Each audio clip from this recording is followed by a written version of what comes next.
ইনকিলাব করছেন কমরেড অলোকেশ দাস। দেয়ালে ছড়ার মাধ্যমে হচ্ছে ভোট প্রচার। লোকসভা ভোটের প্রাক মুহূর্তে নদিয়ার বিভিন্ন দেয়াল জমে উঠছে। প্রচার যুদ্ধে এখন সমস্ত রাজনৈতিক দল, সিপিআইএম, বিজেপি এবং তৃণমূল কেউই নেই পিছিয়ে। রানাঘাট লোকসভা কেন্দ্রের বিভিন্ন দেয়ালে দেয়ালে শোভা পাচ্ছে ছড়া আর ছড়া। তাই ভোটের বাজারে এখন নবীন কবিদের ছড়াছড়ি। এখন লক্ষ্য কে কাকে কত বেশি টেক্কা দিতে পারেন। ভোট এলেই দেখা যায় বিভিন্ন দেয়ালে কবিতা ও ছড়ার মধ্যে দিয়ে ভোট প্রচার। তবে এবছর লোকসভা নির্বাচনকে কেন্দ্র করে ভোটের নতুন চমক বলেই মনে করছেন অনেকেই।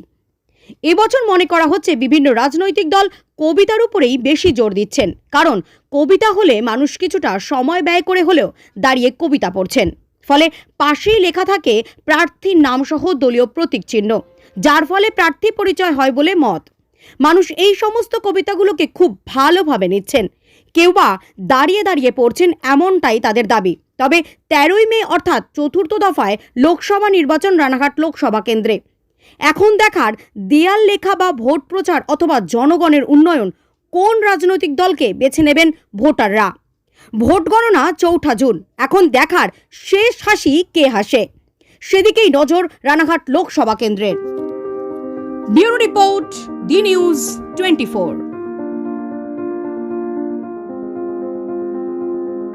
দেখছি আমরা এটা, বুঝেছেন, এসে মানে কি ব্যাপার যেটা মানে বলে যে তরজা গান যেটা বলছে আর কি, হ্যাঁ সেই রকমই আর কি জিনিসটা, বুঝেছেন। কোন কোন দলে দেখতে পাচ্ছেন আপনারা?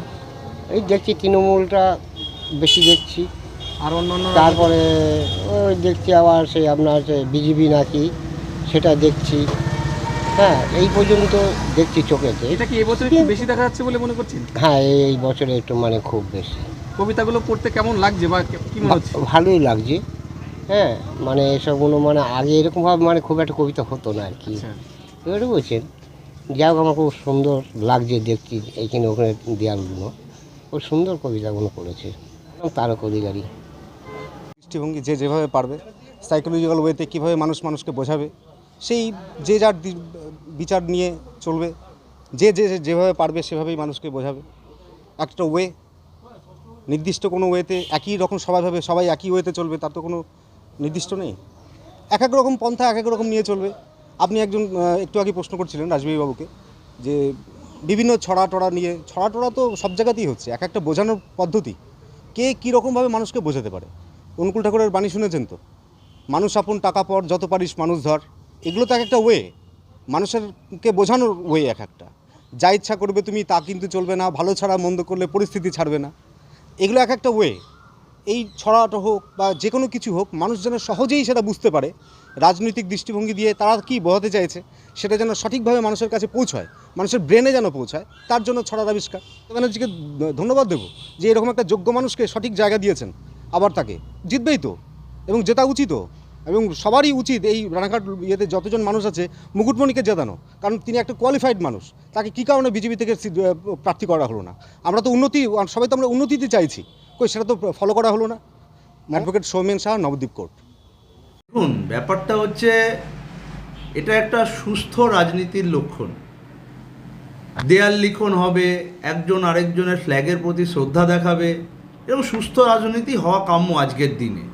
কিন্তু সেইখানে দেখা যায় এই সুস্থ রাজনীতি কিছু কিছু জায়গায় হচ্ছে, কিন্তু ম্যাক্সিমাম জায়গায় এই বাংলার সরকার হতে দিচ্ছে না।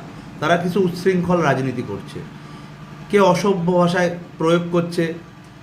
কিন্তু আমাদের ভারতীয় জনতা পার্টির সংস্কৃতি হচ্ছে আমরা সুস্থ রাজনীতিতে বিশ্বাস করি, তো আমরা এইভাবেই প্রচারগুলো করছি। কিন্তু বিরোধী দল আজকে যারা ক্ষমতায় বসে আছে তারা কোনো সময়ই সুস্থ রাজনীতি করে না, সব সময় গণ্ডগোল, বোমাবাজি এইসব নিয়ে তাদের রাজনীতি। কিন্তু একটা কথা বলে রাখি, মানুষের মন থেকে তৃণমূল কংগ্রেস যে দলটা টোটালি মুছে গেছে, রামনবমী এবং একের পর এক উদাহরণ জলজান্ত করছে। আগামী লোকসভা ভোটে আমরা 25টা থেকে 30টা আসন পাবো, এটা একদম কনফার্ম, এবং তৃণমূল কংগ্রেস এটা বুঝে গেছে। না, এটা তো মাননীয় মুখ্যমন্ত্রী মমতা বন্দ্যোপাধ্যায়ের যে প্রকল্প, যে উন্নয়ন, আমরা বিভিন্নভাবে মানুষের কাছে প্রচার করছি, কারণ বাংলার মানুষ জানে মমতা বন্দ্যোপাধ্যায়ের উন্নয়ন, জন্ম থেকে মৃত্যু পর্যন্ত বিভিন্ন প্রকল্পের উন্নয়ন সারা বাংলার মানুষের, এমন কোনো মানুষ নেই যে মমতা বন্দ্যোপাধ্যায়ের উন্নয়ন তার ঘরে পৌঁছায়নি। কার কেন্দ্রে একটা অপদার্থ সরকার বসেছে, হারমাত বিজেপি নামক একটা দল, সে বাংলার মানুষ তথা ভারতবর্ষের মানুষের কোনো উন্নয়ন করেনি, কোনো কাজ করেনি, একটি কাজও করেনি। অথচ ওরা বাংলার মমতা বন্দ্যোপাধ্যায়ের উন্নয়নকে এরা শুধু কুচ্ছার অপপ্রচার ছাড়া এদের কোনো কাজ নেই, কারণ এরা মানুষের কোনো কাজ করেনি। মমতা বন্দ্যোপাধ্যায়ের লক্ষ্মীর ভাণ্ডার বিজেপি এর ঘরের বউরা পাচ্ছে, মমতা বন্দ্যোপাধ্যায়ের বয়স্ক ভাতা সে বিজেপির ঘরের মা বোনরা শুধু পাচ্ছে, সারা বাংলার সমস্ত মানুষই মমতা বন্দ্যোপাধ্যায়ের লক্ষ্মীর ভাণ্ডার থেকে শুরু করে, স্কুলের স্কলারশিপ থেকে শুরু করে, সবুজ সাথী সাইকেল থেকে শুরু করে একটার পর একটা প্রকল্প সারা বাংলার মানুষ প্রতিটা পাচ্ছে। অর্থাৎ এরা মিথ্যাবাদী, এরা মানুষকে শুধু ধোকার বোকা বানিয়েছে। 2014 সালে ক্ষমতায় আসার আগে 15 লক্ষ টাকা দেবে বলেছিল, দুস্থ গরিব মানুষ তারা জিরো ব্যালেন্সের অ্যাকাউন্ট করেছিল, আজও পর্যন্ত তাদের অ্যাকাউন্টে 15টা টাকা ঢোকাতে পারেনি। আমরা এই কারণে, কারণ বাংলার উন্নয়ন হয়েছে, আরও যাতে এই উন্নয়ন মানুষের দরজায় পৌঁছায়, যাতে কোথাও কোনো খামতি না থাকে, সেই চেষ্টা আমরা সবসময় লক্ষ্য রাখছি।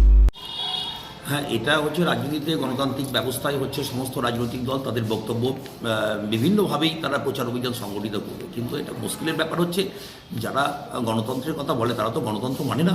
আমরা নির্বাচন কমিশনের কাছে জানি যে হচ্ছে আজকে সেটিং যে বোঝাপড়া চলছে, তৃণমূল আর বিজেপির যে বোঝাপড়া, সেটিংয়ের যে রাজনীতি, বোঝাপড়ার রাজ্যে রাজনীতি চলছে, আমরা নির্বাচন কমিশনের কাছে দাবি জানাবো যে মানুষ যাতে গণতান্ত্রিক অধিকার প্রয়োগ করতে পারে, মানুষ যাতে ভোট দিতে পারে, মানুষ যাতে তার মত প্রকাশ করতে পারে, তার ব্যবস্থা দায়িত্ব নির্বাচন কমিশনকে গ্রহণ করতে হবে।